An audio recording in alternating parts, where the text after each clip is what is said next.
아, 부담이 안 되신다면 제가 받겠습니다. 네,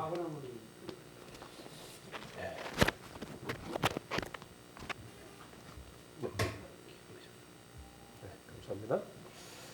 네, 그동안 평안하셨습니까? 네, 이렇게 마이닛 교회는 이제 올랑고 섬 안에 이제 있는 이제 교회입니다. 그래서 1995년에 그 이원재 형제님, 그 전임 사역하셨던 이원재 형제님께서 세부에 이제 그 세부 지역에 가셔서 이 세부는 이제 그 필리핀 그 중부 지역에 있습니다. 그래서 필리핀 지도를 보시면은 이제 세 부분으로 나눌 수가 있어요. 북부, 중부, 남부인데요. 1995년 이후 이제 모임에서 이제 선교를 이제 필리핀 중부에서 시작을 한 것이죠. 그러니까 필리핀의 그 모임의 역사는 우리나라보다도 더 오래됐다고 볼 수가 있습니다.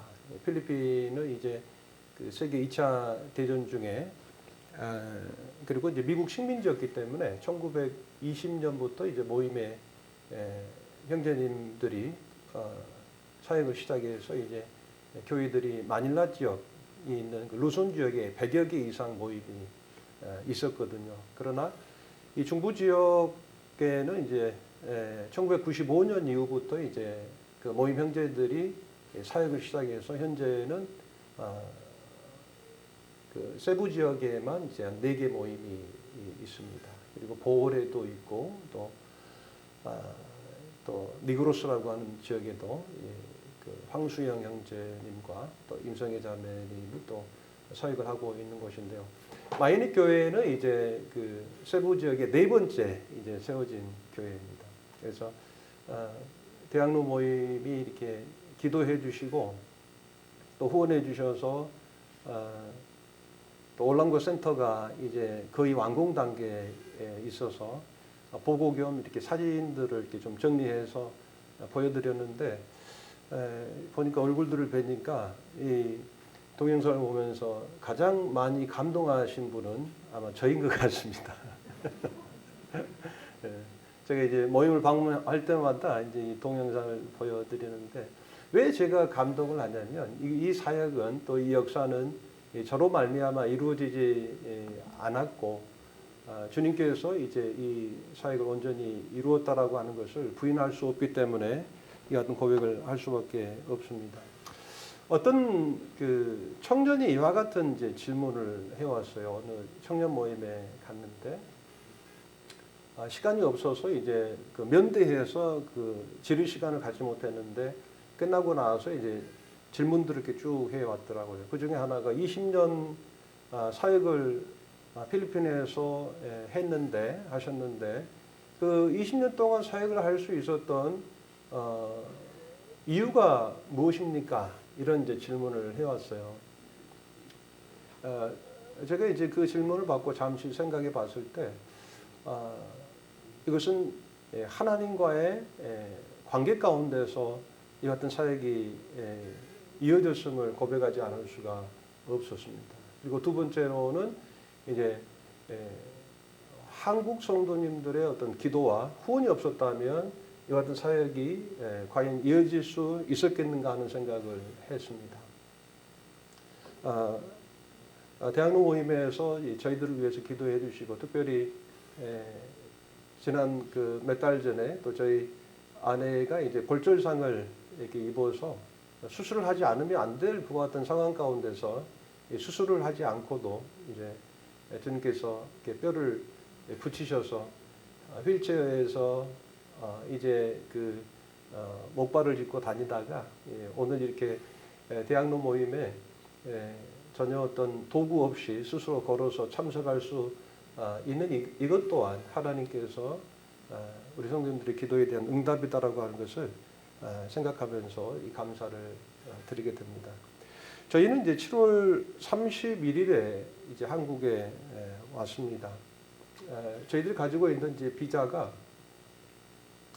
비자로서는 이제 출국이 가능하지만 재입국이 불가한 상태가 계속해서 이어졌었거든요.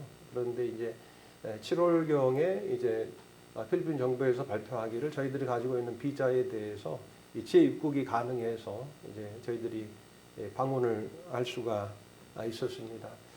현재 필리핀은 코로나 초반에는 완전 이제 봉쇄 상태였습니다. 그래서 우리나라는 이제 4단계가 가장 높은 단계로 알고 있습니다만은 필리핀은 이제 강력 봉쇄가 있게 되면 전혀 출입을 통제합니다. 그래서 출입증만을 가지고 이제 나아갈 수 있는 그 같은 강력 봉쇄가 이제 지속되다가 이제 어느 정도 이제 그 코로나가 안정되지는 않았지만은 이것이 너무나도 장기화가 되다 보니까 그 부분에 있어서 이제 코로나와 함께 간다라고 하는 이와 같은 이제 정부의 어떤 지침들이 있어서 현재는 이제 준제한된 상태에 있고요.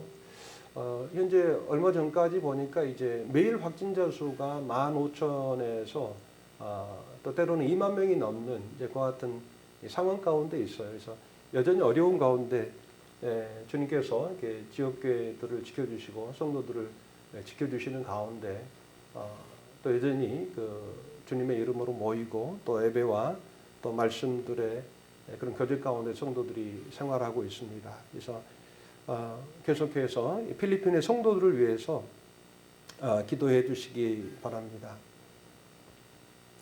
말씀 보시겠습니다. 열왕기상 7장 21절입니다.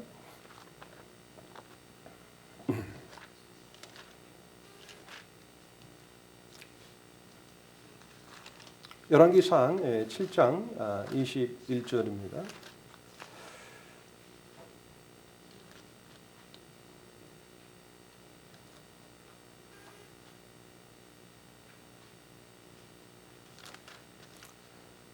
이 두 기둥을 전에 낭실 앞에 세우되 우편의 기둥을 세우고 그 이름을 야긴이라 하고 좌편의 기둥을 세우고 그 이름을 보아스라 하였으며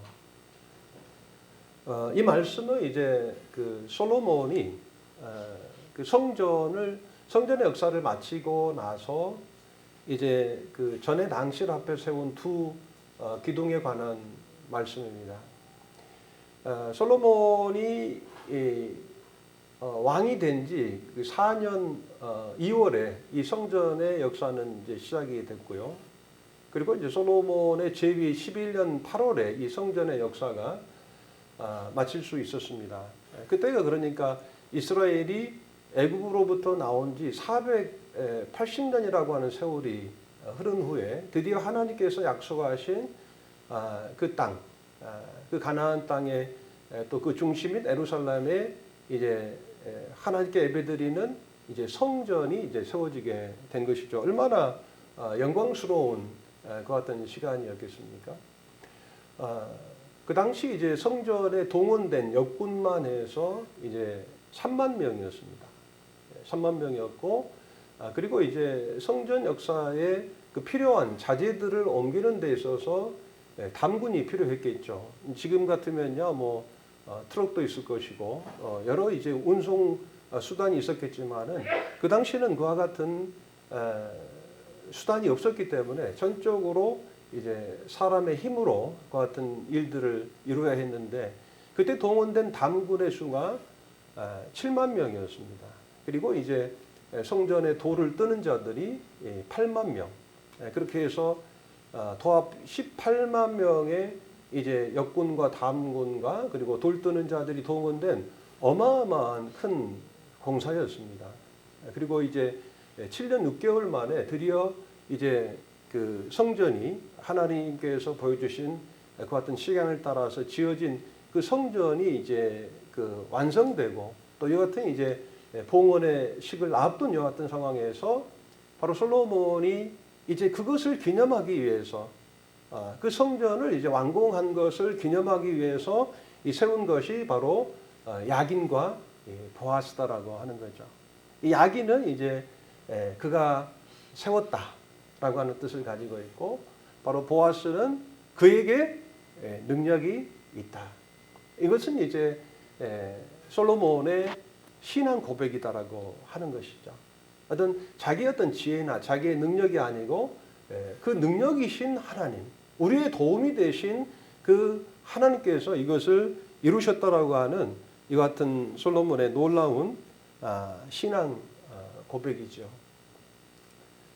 솔로몬이 한 일에 비하면 또 앞서 모임의 그 형제 자매님들이 이룬 이와 같은 사역에 비하면 사실 저는 정말 솔직하게 말해서 내세울 만한 것이 그리 없는 이와 같은 형제이지만 또 자매이지만 필리핀 사역에 있어서 20년 동안 그 사역을 하는 동안에 이루어진 그 역사에 대해서 정말 솔로몬과 같은 고백을 하지 않을 수가 없다라고 하는 것입니다. 모든 것이 주님의 은혜이고 또 역사하셨던 것을 고백하지 않을 수 없습니다. 열왕기상 8장 15절에 보게 되면요, 여호와께서 그 입으로 말씀하신 것을 이제 그 손으로 이루셨도다. 주님께서 말씀하신 것을 그 손으로 이루셨다라고 하는 것을 고백하지 않을 수 없습니다.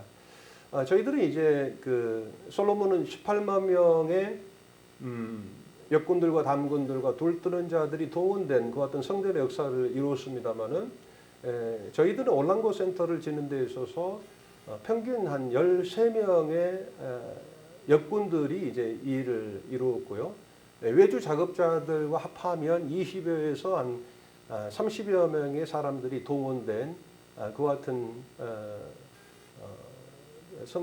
건축이었습니다. 센터 건축이었습니다. 또 이제 그 기간으로는 3년 6개월의 시간이 흘렀습니다. 사실 이제 그 한국과 또 필리핀의 그 경제 상황이라든가 또 어떤 일의 공정의 과정을 보게 되면 필리핀은 참으로 낙후되어 있습니다. 그래서 사실 그 필리핀에서뿐만 아니라 또 어느 선교지에서 선교사들이 어떻게 보면은 넘어야 할 그 같은 이제 그 장애 중에 하나가 그들의 문화와 정서와 사회적인 그런 상황을 이해하고 받아들이는 것이 무엇보다도 중요하거든요. 그런 면에서 저는 이제 20년 동안 필리핀에 사역하면서 저는 어느 정도 상당히 필리핀화가 되었다고 볼 수가 있습니다. 저는 사실 필리핀에 사는데 크게 어려움이 현재는 없어요.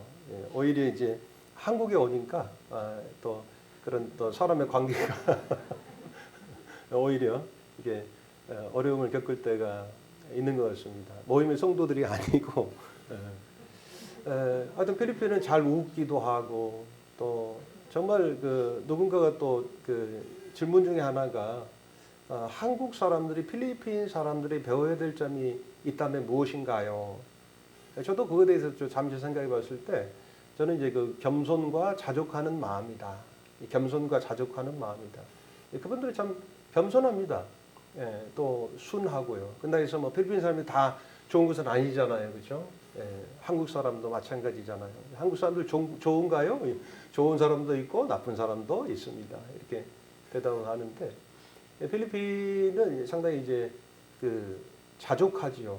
그분들의 삶의 퀄리티라고나 할까요? 그런 부분은 우리나라와 정말 비교할 수 없을 정도로 낮아 있습니다. 그런데 지금 곰곰이 생각해 보니까 필리핀에서도조차도 부유한 사람보다는요, 가난한 사람들이 더 자족을 하는 것 같습니다. 정말 그 필리핀은 이제 그 정말 전형적인 자본주의 후진국형 국가거든요. 부익부 빈익빈. 부자들은 더욱 부유하고 가난한 사람들은 더욱 가난한 이와 같은 사회적인 시스템을 가지고 있어요. 그래서 정말 부자들은 정말 부자예요.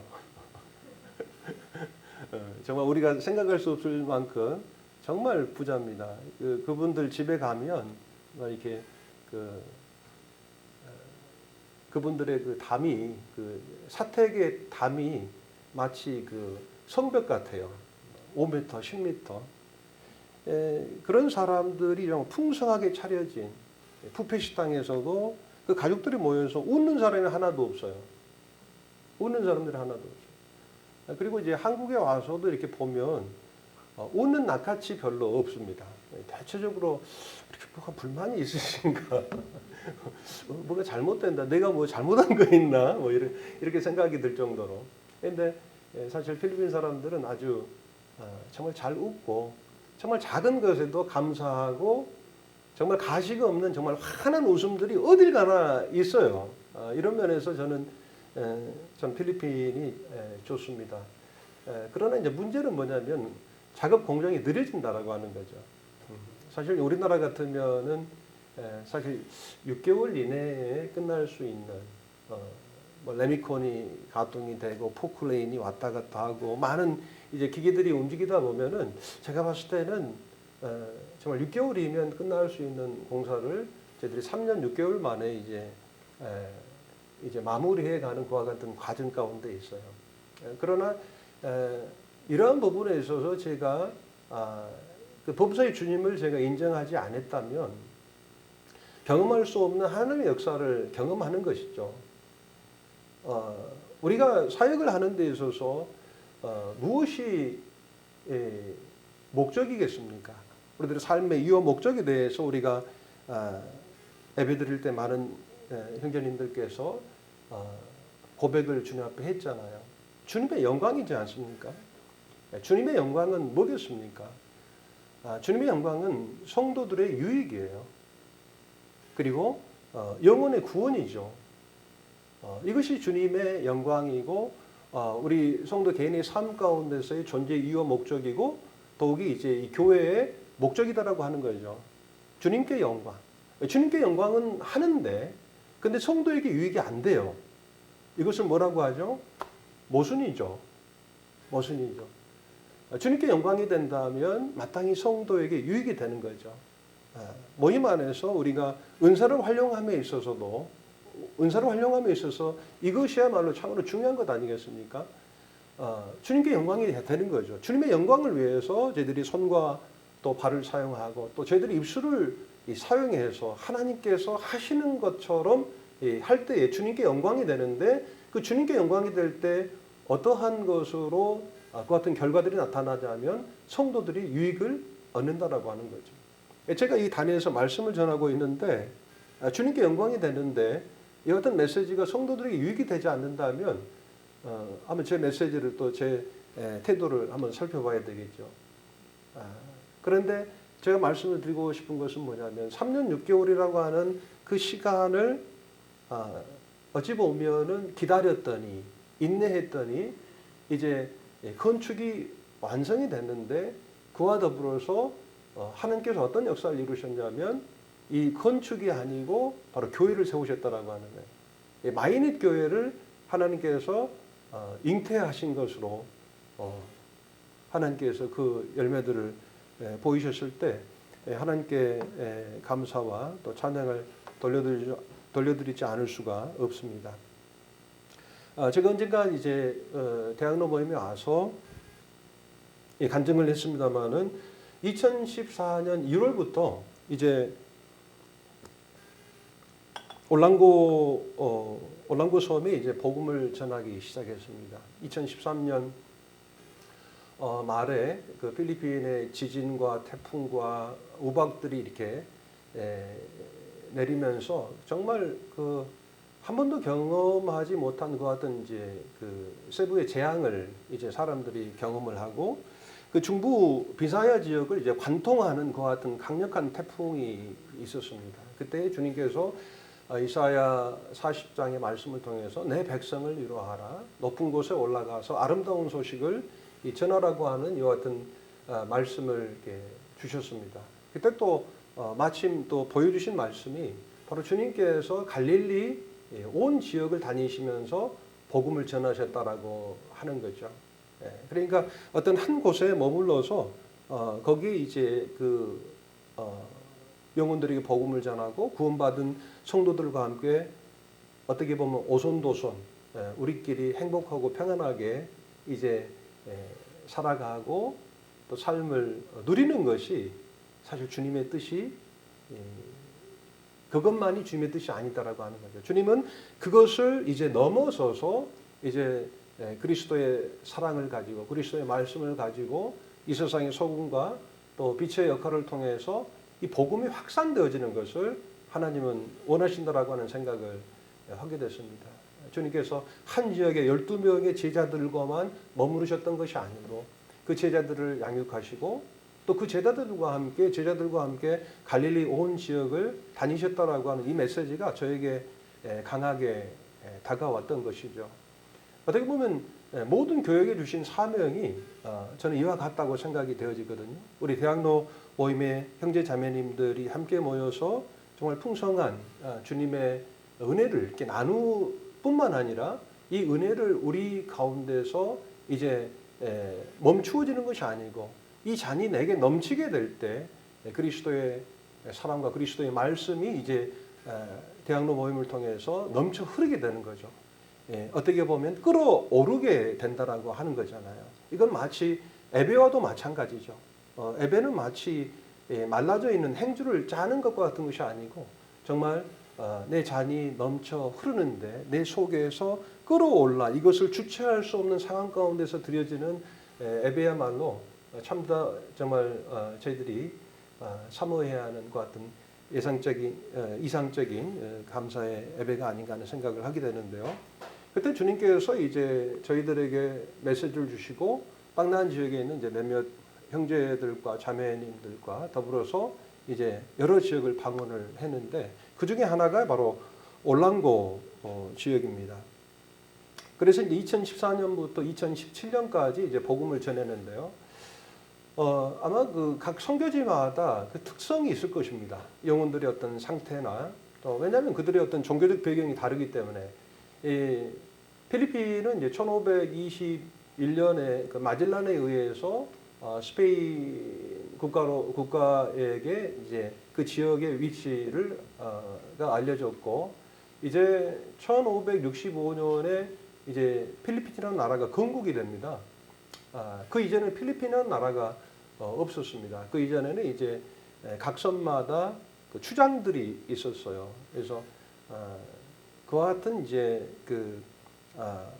어떻게 보면은 이제 추장들의 분권 지역들이었는데 이것을 하나의 통합을 시켜서 통일한 것이 바로 이제 그 스페인입니다. 그래서 그 당시 스페인의 왕의 이름인 그 필립을 따서 그 이름을 정했는데 이게 바로 이제 필리핀스죠. 그래서 이제 필리핀은 이제 전적으로 카톨릭 국가입니다. 이 카톨릭 국가와 우리 모임의 그 다른 특징이 있다면 그것은 그 모임의 어떤 그 주제가 달라요. 그러니까 어떤 구원관도 다르고 이제 그런데 이 카톨릭은 바로 성례가 중심이 됩니다. 성례가. 그러니까 우리가 아까 드렸던 이제 그 만찬 예배, 그들은 이제 미사라고 하죠. 그 미사가 중심이 되는 거예요. 미사뿐만 아니고 그들이 정한 이제 7가지 바로 그 성례를 통해서 구원을 받는다고 그분들은 믿는 거죠. 그러니까 아까 우리가 이제 그 형제님께서 이렇게 나오셔서 이 떡과 잔의 의미를 나누어 주셨잖아요. 이 떡과 잔을 통해서 구원받는다고 그분들은 생각하는 거죠. 이것이 이제 화채설이죠. 이 떡과 잔이 나를 구원한다고 생각하는 거예요. 이 떡과 잔이 실제로 하나 예수 그리스도의 살과 피가 되었다라고 그분들은 믿는 것이죠. 그렇기 때문에 우리가 남아 있는 이 떡과 그 잔에 대해서 이제 대학로 모임에서 어떻게 하시는지는 모르겠습니다만은. 그분들은 여전히 이제 그것을 보관을 하죠. 그 보관하는 것을 이제 터버너클이라고 해서 그 남은 떡을 이제 보관을 해놓고 그분의 예수님의 살이 있다고 그분들은 믿기 때문에 그분들은 그것을 지나갈 때마다 이제 성호를 긋고 또 그리고 이 떡과 잔을 통해서 구원을 받는다고 생각을 해요. 그러나 우리는 이제 성례가 중심이 되는 게 아니고 바로 무엇이 중심이 됩니까? 말씀이 중심이 되는 것이죠. 바로 이 떡과 잔은 이 화채가 아니고 이게 실제적으로 예수 그리스도의 살과 피가 되었다라고 하는 것이고 그것이 아니고 이것은 바로 상징적인 것이죠. 바로 주님의 몸과 그 피를 상징하는 이 떡과 잔을 저희들이 대하면서 주님이 하신 그 일을, 그 행사를 우리가 기념하는 거예요. 기억하는 것이죠. 우리가 구원받았음을 기억하고 주님 앞에 감사를 드리는 것이죠. 이것은 천적으로 차이가 있습니다.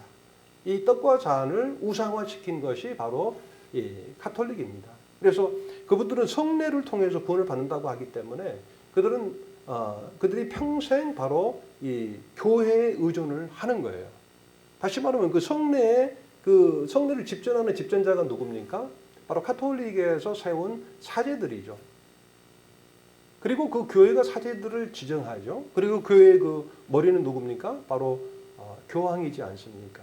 그래서 그분들의 신앙은 뭐냐면 교회가 구원을 준다고 믿는 거예요. 교회가 구원을 주는 게 아니죠. 교회는 바로 구원받는 사람들의 모임인 것이죠. 바로 구원은 우리 주 예수 그리스도 이름 외에는 우리가 구원받을 수가 없는 거예요. 그래서 카톨릭 사람들은, 이 필리핀 사람들은 요람에서 무덤까지 그 카톨릭에 딱 붙잡혀 있어요.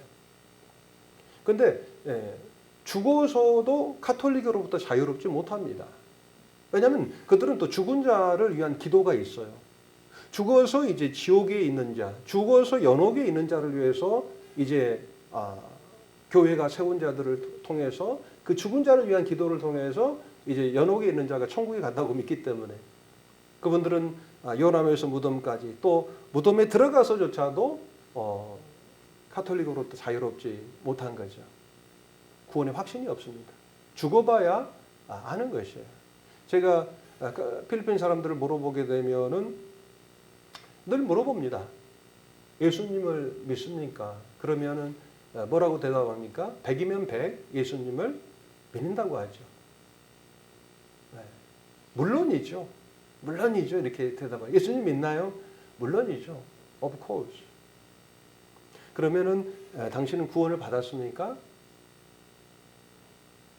99%는 구원받지 못했다고 이야기를 하는 거예요. 왜 그렇습니까? 그분에게는 믿음이 없기 때문에. 너희가 그 은혜를 인하여 뭐라고 그랬습니까? 믿음으로 말미암아 구원을 얻었나니. 너희가 그 은혜를 인하여 믿음으로 말미암아 구원을 얻었나니 너희에게서 난 것이 아니요 하나님의 선물이라고 말씀을 하고 계시잖아요. 믿음은 어디서 옵니까? 믿음은 들으면서 나며 들음은 그리스도의 말씀으로 말미암았다고 성경은 분명히 말씀하고 계시잖아요. 이 구원은 교회가 주는 것이 아니고 믿음은 이 구원은 믿음으로 말미암아 것이고 믿음은 어디서로부터 오냐면 그리스도의 말씀으로 말미암아 온다라고 하는 것이 성경에서 말하는 분명한 이제 너무나도 확실한 이 구원론입니다. 구원관입니다. 그렇기 때문에 카톨릭 사람들은 예수님을 믿는다고 하면서도 어떻습니까? 말씀을 잘 보지 않아요. 말씀을 잘 알지를 못해요. 그렇기 때문에 말씀이 없이 어떻게 우리가 구원을 확신할 수가 있겠습니까? 저는 참 부끄러움이 많은 사람이에요. 제가 여기 이렇게 담대하게 설 수 있는 것도 제 안에 지금 말씀이 있기 때문에 제가 서 있는 거예요. 사실 저희들이 말씀이 없이는 아무 일을 할 수 없잖아요. 말씀이 우리에게 구원의 확신을 주잖아요. 말씀이 우리의 어떤 삶의 사역의 확신을 주잖아요. 그런데 그분들에게는 말씀이 없다라고 하는 거예요. 이것이 이제 필리핀의 저는 딜레마라고 저는 생각을 합니다. 근데 2024년부터 이제 그 사람들에게 성경 공부를 시작하면서 아까 사진에서도 봤지만은 성경책을 나눠줬을 때 그분들이 참 기뻐해요. 주면은 먼저는 근심하는 얼굴로 책을 받아요. 왜 근심하냐면 이거 얼마냐고 물어보거든요. 그냥 주는 겁니다. 그러면은 이제 정말 감사합니다 하면서 환한 웃음으로 그 책장을 넘기죠. 저는 이제 필리핀에서 사역을 하면서 모든 분들이 다 이제 그러시지는 않겠지만 제 경험으로는 단회적으로 전해진 복음을 통해서 구원을 받는 경우가 거의 없는 것 같습니다. 그들이 듣는 예수는 그들이 우리를 통해서 듣는 단회적인 예수는 바로 천주교에서 말하는 그 예수와 전혀 다를 바가 없는 거예요. 그분들은 평생을 예수님을 믿는다고 하고 예수님을 찬양하고 예수님께 정말 헌신되어 있거든요. 이 가톨릭 분들 보면 정말 착한 분들도 많아요. 예수님께 헌신이 되어 있는데 실제로 그들이 섬기는 또 그들이 믿는 예수는 성경에서 말하는 예수와는 다른 예수다라고 하는 거예요. 갈라디아서 말씀에도 그 말씀이 있잖아요. 다른 예수, 다른 복음을 통해서 구원의 확신을 갖지 못하지만 그러나 구원에 대한 소망은 가지고 있는 상태. 이것이 바로 필리핀 사람들의 이제 가톨릭 신앙을 갖고 있는 사람들의 어떤 종교적인 그런 상태다라고 하는 것이죠. 2014년부터 이제 성경을 가지고 매주 가서 복음을 전했더니 이제 그분들이 이제 말씀에 대해서 눈이 열리기 시작하는 거예요. 그리고 소수지만 그 말씀을 통해서 구원의 확신을 하는 거예요.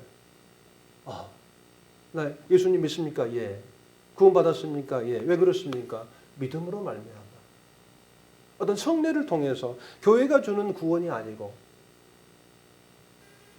바로 이 말씀을 통해서 이제 구원을 확신하는 이와 같은 분들이 이제 소수가 생기면서 이제 예배당이 조그만 예배당이라도 하나 있으면 좋겠다 하는 그런 마음으로 기도했어요.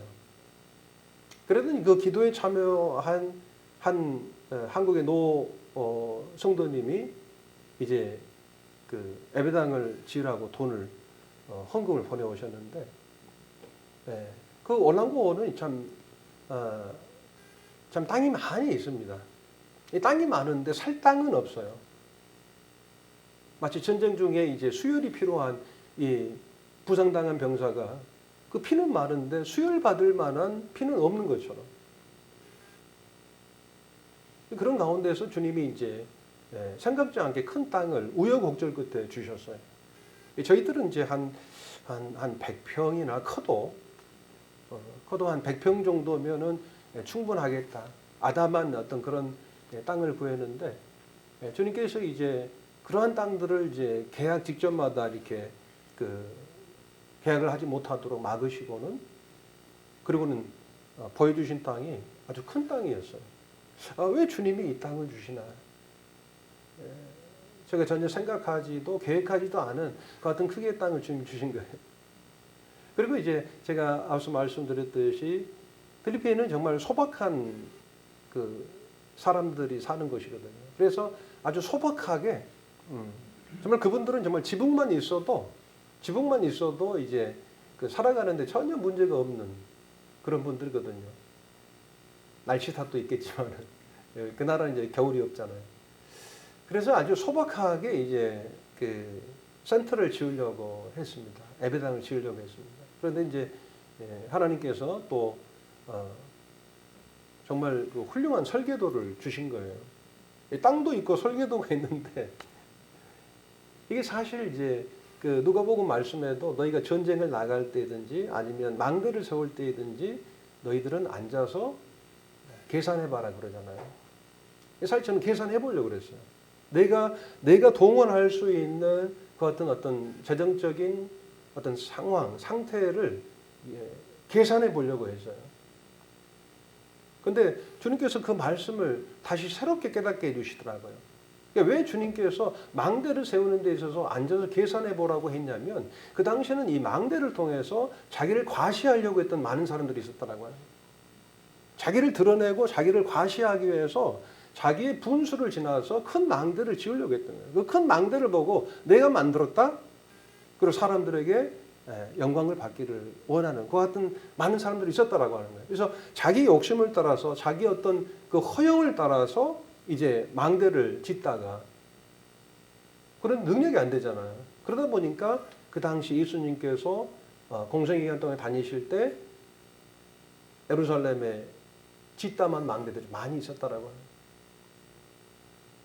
그것을 깨닫게 될 때에 더 계산해 보려고 하는데 주님께서 어떤 음성을 주시는 거예요.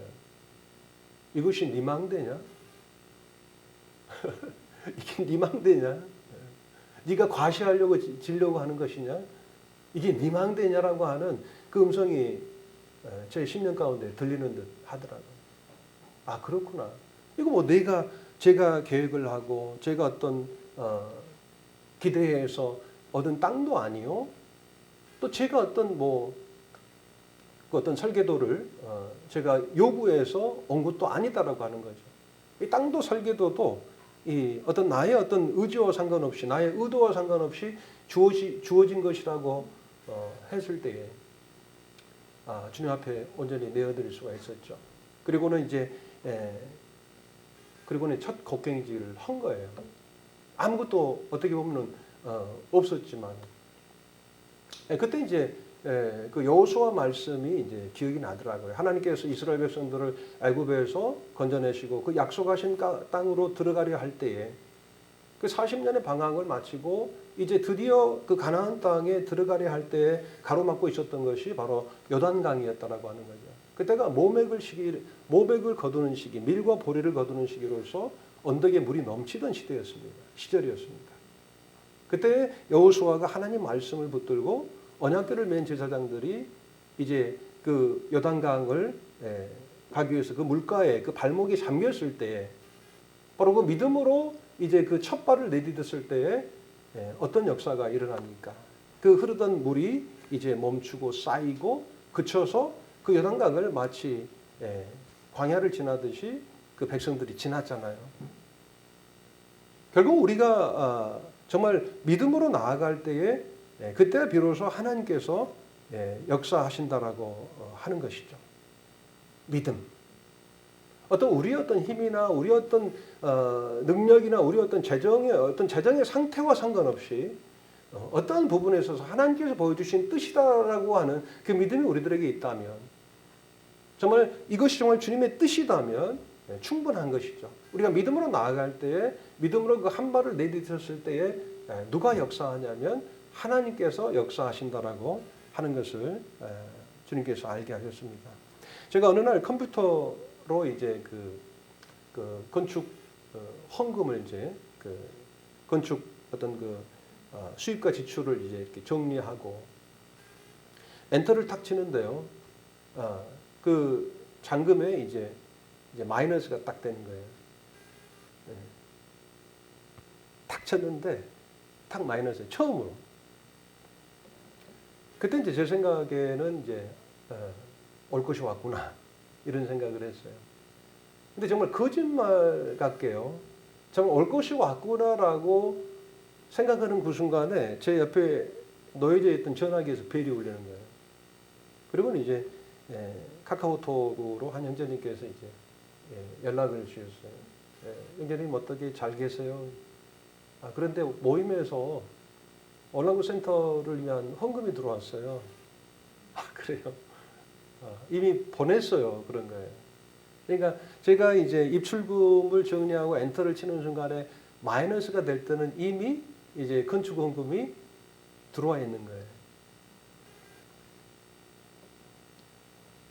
참 놀라운 게 3년 6개월 동안에 월남고 센터를 건축하는데 한 번도 그 건축이 멈춰진 적이 없었다라고 하는 거예요. 참 감사하죠.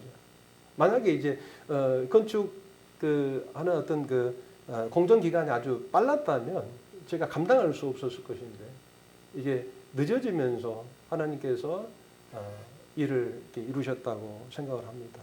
어떤 형제님은 그 사역 중에 또 특강을 이렇게 하시는데 특강을 하면서 받은 그 수고 비용을 건축원금으로 보내오기도 하셨고 어떤 청년 자매는 이제 그 시집을 갈 나이인데 그 자매는 이제 또 적금을 이제 타던 날 이제 엄마하고 상의한 끝에 또 적금의 얼마를 올랑고 센터 건축에 이제 이렇게 보내오기도 하셨어요. 어떤 분들은 이제 사업을 통해서 얻어진 그 사업의 소득을 보내오기도 하셨고, 로마서 8장에 보게 되면 8장 28절에 보게 되면 우리가 알거니와 하나님을 사랑하는 자 우리가 알거니와 하나님을 사랑하는 자 곧 그 뜻대로 부르심을 입은 자들에게는 모든 것이 합력하여 선을 이루느니라. 우리가 알거니와 하나님을 사랑하는 자들의 어떤 특징이 있는데 그분들을 통해서 하나님께서 선을 이루신다라고 하는 거죠. 제가 그와 같이 헌신하시는 형제 자매님들의 공통적인 특징을 볼 수 있었어요. 저는 한 프로젝트를 가지고 이야기하는 게 아니에요. 이 교회 안에서 또 그리고 이제 교회 밖에서도 하나님을 위해서 헌신하는 자들, 하나님의 뜻을 위해서 합력하는 자들의 특성이 뭐냐면 그분들은 하나님을 사랑한다라고 하는 것이죠. 하나님을 사랑하는 자, 그 뜻대로 부르심을 입은 자들에게는 모든 것이 합력해서 선을 이룬다라고 하는 거예요. 그 사랑이 우리에게 동기가 되는 거죠. 선을 위한, 또 합력하고자 하는 그 마음을 주시는 거예요.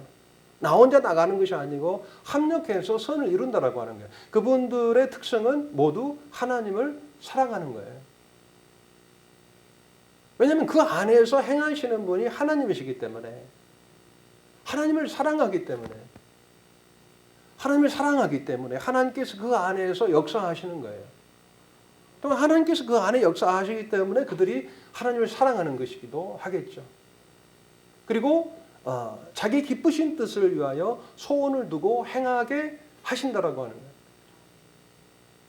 소원을 두고 행하게 하신다. 어찌 보면 그리스도인들은 능동적인 사람이 아닙니다. 능동적인 사람이 아니에요. 자의적으로 하기보다는 하나님께서 하게 하시는 거예요. 왜 그렇습니까? 우리가 하나님을 사랑하니까. 하나님께서 우리 안에 거하시는데 자기의 기쁘신 뜻을 위하여 소원을 두고 행하게 하신다라고 하는 거예요. 수동적이지만 할 수밖에 없는 거예요. 수동적이지만 능동적으로 하는 그 사람들보다 더 담대함으로 그 일을 하는 거예요. 그들이 하나님을 사랑하고 그 안에서 하나님께서 역사하시기 때문에. 그래서 빌립보서 2장 13절에서는 그 소원을 두고 행하게 하신다고 말씀하시고 그 뒤에 이어서 뭐라고 말씀하십니까? 모든 일을 원망과 시비가 없이 하라. 사랑하는 형제자매님들, 교회 안에서는 원망과 시비가 일어나서는 안 되겠죠. 원망과 시비가 일어날 때 우리는 우리 자신을 돌아봐야 되는 거죠. 내 자신을 돌아봐야 되는 거예요.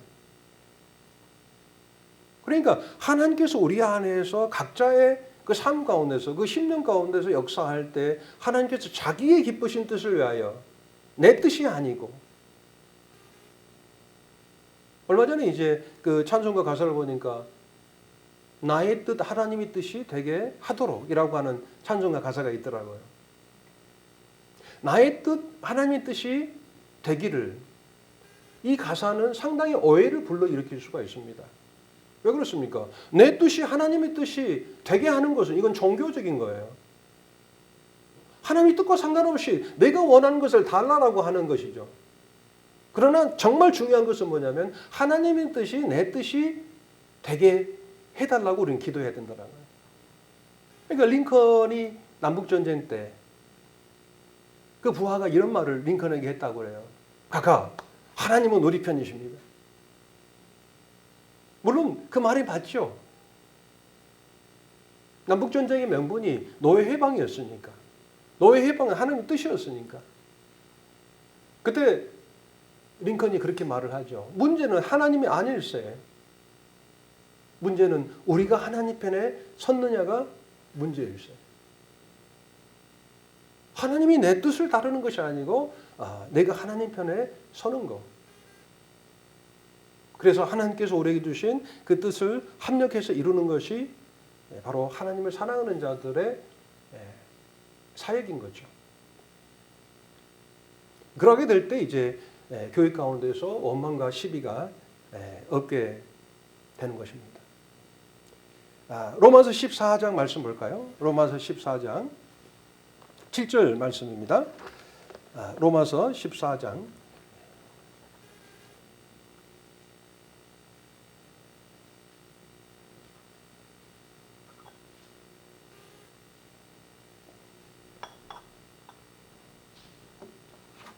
로마서 14장 7절 말씀 읽어보겠습니다. 시작. 우리 중에 누구든지 자기를 위하여 사는 자가 없고 자기를 위하여 죽는 자도 없도다. 우리가 살아도 주를 위하여 살고 죽어도 주를 위하여 죽나니 그러므로 사나 죽으나 우리가 주의 것이로다. 우리는 정말 사나 죽으나 우리는 주님의 것입니다. 대학로 모임에 오면 이 부분을 정말 강조하시는 것 같습니다. 정말 내가 주님과 하나다라고 하는 거죠.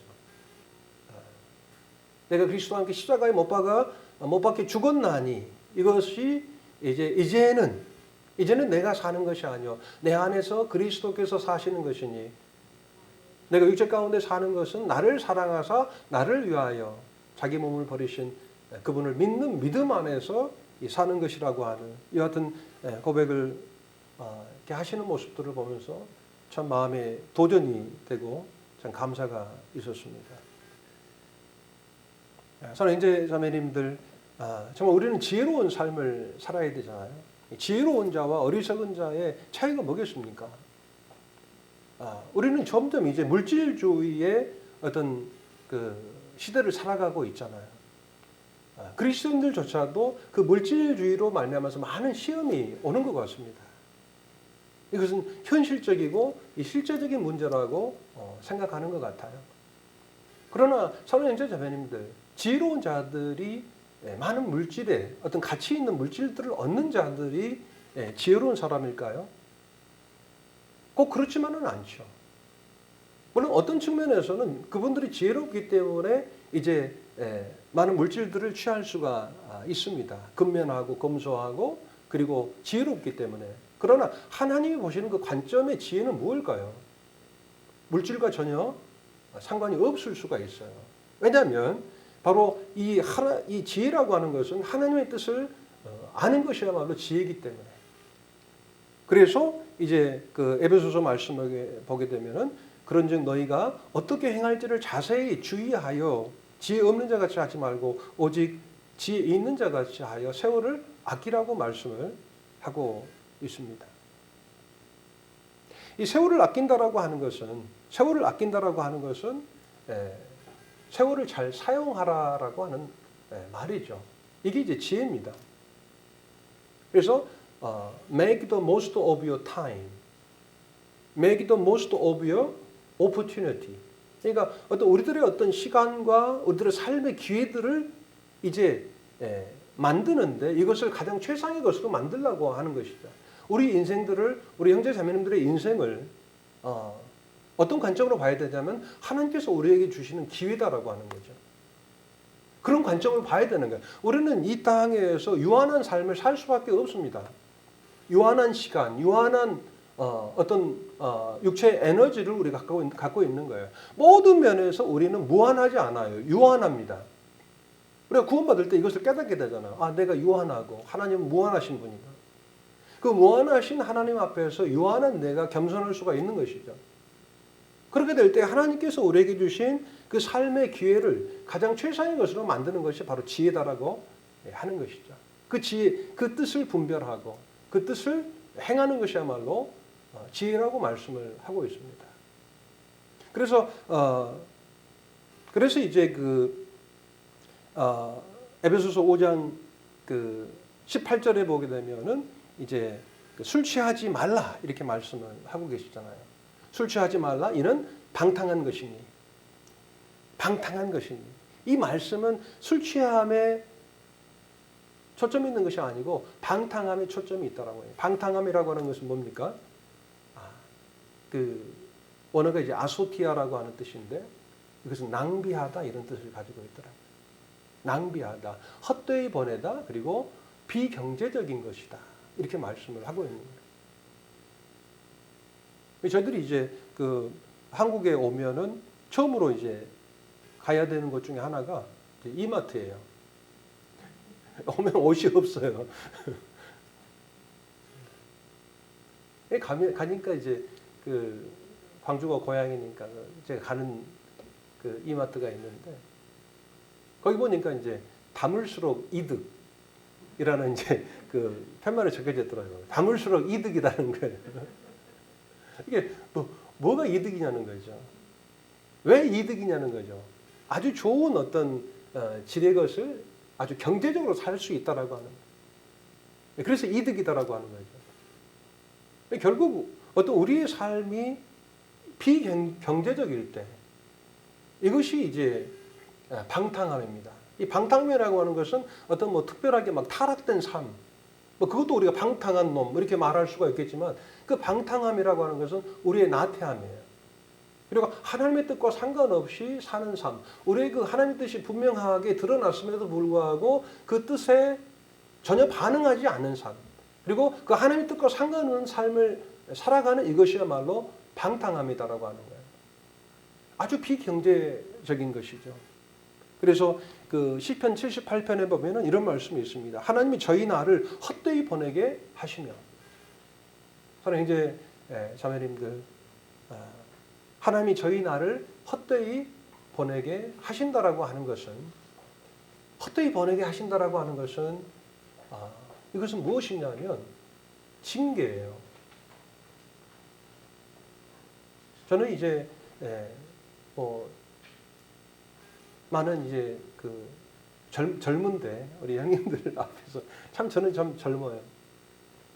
그렇다고 해서 또 어린 나이는 아니잖아요. 그래서 저희 삶을 계수해야 되지 않겠는가. 정말 이것은 우리가 알고도 헛되이 보낼 수 있는 이 같은 부분에 있어서 우리는 어떤 삶의 위기를 가져야 된다라고 합니다. 우리가 하나님 앞에서 낭비되는 삶.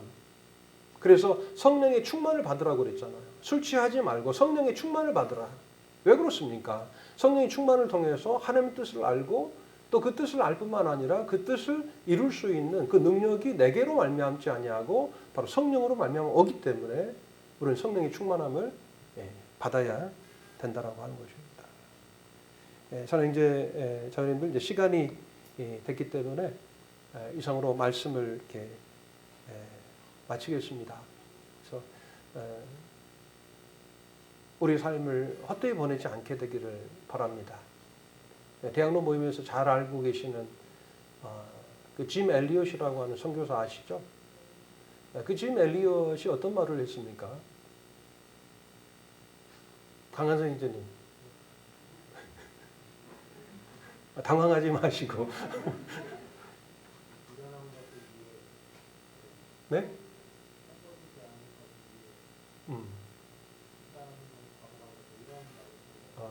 알고는 있으신데 정확하지는 않으시군요. 감사합니다. 예. 영원한 것을 위해서 영원하지 않는 것을 허비하는 자는 어리석은 자가 아니다.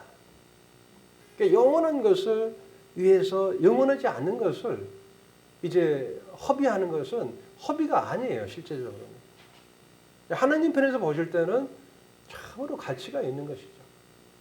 그 짐 엘리엇이 몇 살에 죽었냐면은 29에 그 남아메리카 그 에콰도르 아우카족에 의해서 죽임을 당하잖아요. 그때 죽은 사람이 이제 5명의 청년들이었습니다. 그 다음 날 이제 그 뉴스에 가장 큰 뉴스가 된 거예요. 그때 그 신문의 헤드라인에 뭐라고 나와 있냐면 water waste. 이게 얼마나 낭비냐, 얼마나 헛되냐.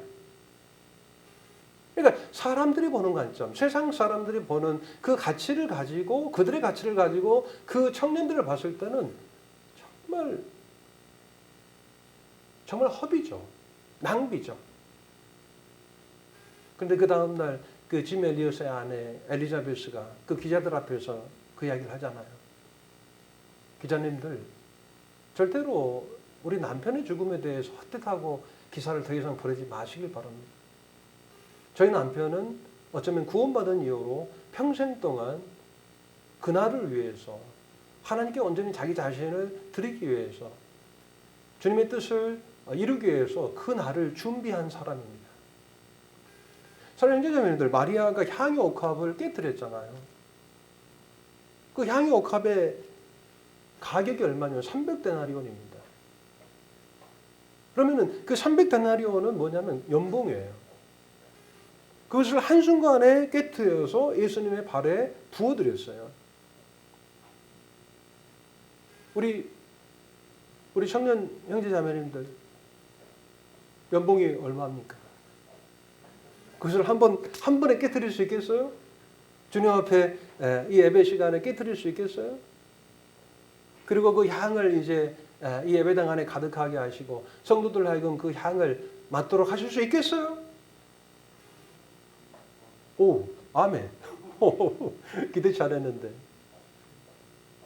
그건 결코 쉬운 일이 아니잖아요. 그죠? 결코 쉬운 일이 아니에요. 내가 정말 열심히 해서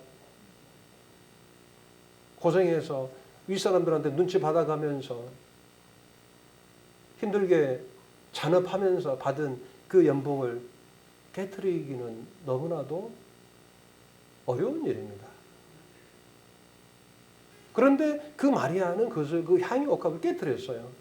그런데 그것을 보는 관점에 따라서 그 행위에 대해서 판단을 하는 거예요. 유다가 그 마리아의 그 행위를 보고 뭐라고 그랬습니까?